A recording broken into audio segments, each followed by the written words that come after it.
کہنے لگی میں تمہیں کیا بتاؤں، میں نے ایک شخص دیکھا، مجھے لگا جیسے 14ویں کا چاند ہی کپڑے پہن کے زمین پہ آ گیا، ظاہر الوضاء ابلج الوجہ، چمکتا چہرہ۔ میں پورا آپ کو ایک اور حدیث بھی ساتھ جمع کر لیتا ہوں۔ عظیم الہامہ، خوبصورت سر، بڑا شدید سواد الشعر، سیاہ کالے بال،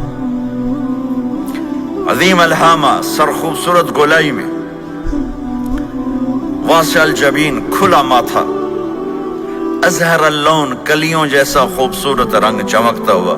پھول میں چمک تھوڑی ہو جاتی، کلی میں زیادہ ہوتی، کلیوں جیسا رنگ، چمکتا ہوا۔ ازج الحواجب، یہ بڑے خوبصورت گول۔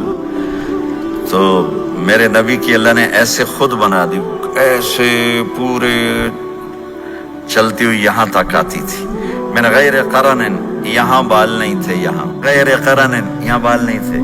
بینہما عرق یدرہ الغضب، یہاں ایک وین تھی، وین، جب آپ کو غصہ آتا تھا تو آپ غصے کو برداشت کرتے تھے، نکالتے نہیں تھے، برداشت کرتے تھے، تو وہ یہاں ایسے ایسے ایسے ایسے ایسے ایسے حرکت کرنا شروع کر دیتی تھی، تو اس سے پتہ چلتا تھا کہ اللہ کے نبی غصے میں بیٹھے ہوئے ہیں۔ فی عینیہ دعج، آنکھ بڑی خوبصورت، موٹی، سیاہ، اشکل، لمبی، اہدب،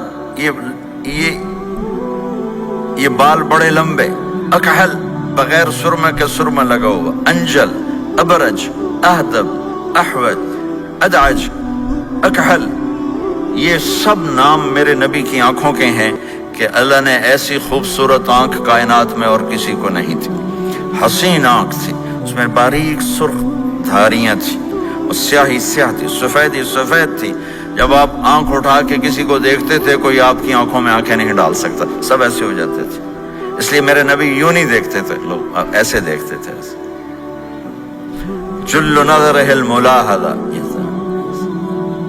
ایسے جب کبھی آنکھ اٹھتی تھی پھر سب آپ کے سامنے یوں ہو جاتے تھے، کوئی آپ کے چہرے پہ نظر نہیں ڈال سکتا تھا۔ فی اشفارہ وطف، خوبصورت خوبصورت بال، اخن العرنین، ناک تھوڑا سا یہاں سے اٹھا ہوا، یہاں سے باریک، لہو نور یعلوہ، یہاں نور نظر آتا تھا، اسے چمکتا ہوا چمکتا ہوا۔ ضلیع الفم، ہونٹ بڑے خوبصورت، کھلے ہوئے کھلے ہوئے اور چوڑے منہ کے ساتھ۔ اشنب براق الثنایا، مفلج الاسنان، دانت ایسے گودائی میں خوبصورت چمکتے ہوئے، جب کبھی آپ مسکراتے آپ کے دانتوں کا نور دیواروں پہ پڑتا ہوا نظر آیا کرتا تھا۔ ایسے حسین دانت تھے ہمارے نبی کے کہ دانتوں سے نور نکل کے دیواروں پہ پڑتا ہوا نظر آتا تھا۔ یہ 4 دانتوں میں تھوڑا فاصلہ تھا، باریک سا فاصلہ تھا، اس میں سے ایسے روشنیاں نکلتی تھی آپ کی مسکراہٹ کے دوران۔ سہل الخدین، یہ گال آپ کے نہ ایسے نیچے کہ کمزور ہوں، نہ ایسے ابھرے ہوئے کہ برے نظر آئیں۔ کف اللحیہ، داڑھی بڑی خوبصورت گھنی، نیم گھنگریالے، اور داڑھی میں سر میں 14 سفید بال تھے، اور ایک روایت میں 20 سفید بال تھے۔ اور کأن عنقہ جید دمیہ، اور آپ کی یہ گردن مبارک سراہی کی طرح لمبی اور خوبصورت گولائی میں، جیسے کسی نے گھڑ کے آپ کی گردن کو بنایا ہوا ہو۔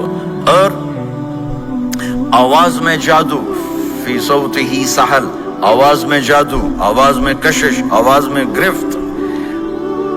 طفیل بن عامر ایک بڑے عرب سردار ہیں، وہ مکے میں آئے، لوگوں نے کہا ایک جادوگر ہے جس کو سناتا ہے اس کا ہو جاتا ہے، تم اس کے نہ سننا۔ انہوں نے ڈر کے اپنے کان میں روئی ڈال لی کہ میں سنتا ہی نہیں۔ طواف کر رہے تھے، آپ پہ نظر پڑی، آپ نماز پڑھ رہے تھے ایک طرف کھڑے ہو کر، تو نظر پڑی تو کھچ گیا دل، تو کہنے لگے من ہوا، یہ کون ہے؟ تو مکے والوں نے کہا ہوا، یہ وہی جادوگر ہے، وہی جادوگر ہے۔ تو طفیل کہنے لگے میری جی میں آیا، تو اتنا بڑا سمجھدار آدمی ہے، یہ اتنا خوبصورت انسان میرے خیال میں جادوگر نہیں ہو سکتا، میں اس کی سنتا ہوں، اگر اچھی بات ہوگی تو لے لوں گا، غلط ہوگی چھوڑ دوں گا۔ تو طواف پورا کر کے آپ کے پاس آ کے بیٹھ گیا، آپ نے سلام پھیرا، تو طفیل کہنے لگا ما تقول یا محمد، کیا کہتے ہو محمد، کچھ سناؤ۔ تو آپ نے چند جملے بولے، ان الحمد للہ احمدہ واستعینہ واؤمن بہ واتوکل علیہ من يهده الله فلا مضل له ومن يضلله فلا هادي له. تو وہ تڑپ گئے. میرے آپ کے لیے کوئی کشش نہیں ان کلمات میں ترجمہ بھی کر دوں تو کوئی کشش نہیں، لیکن وہ عرب سمجھنے والے وہ کہنے لگا اعد فقط بلغنا قاموس البحر، ارے ذرا دوبارہ سنانا، تیرے ایک جملے نے 7 سمندر کا پانی پی لیا ہے. تو آپ نے دوبارہ سنایا ان الحمد للہ احمدہ واستعینہ واؤمن بہ واتوکل علیہ من یہدہ اللہ فلا مضل لہ ومن یضلل فلا ہادی لہ. تو کہنے لگا مجھے کلمہ پڑھا دے، مجھے کلمہ پڑھا دے. آواز میں ایک کشش تھی، جو سنتا تھا وہ کھنچ جاتا تھا. خوبصورت آواز.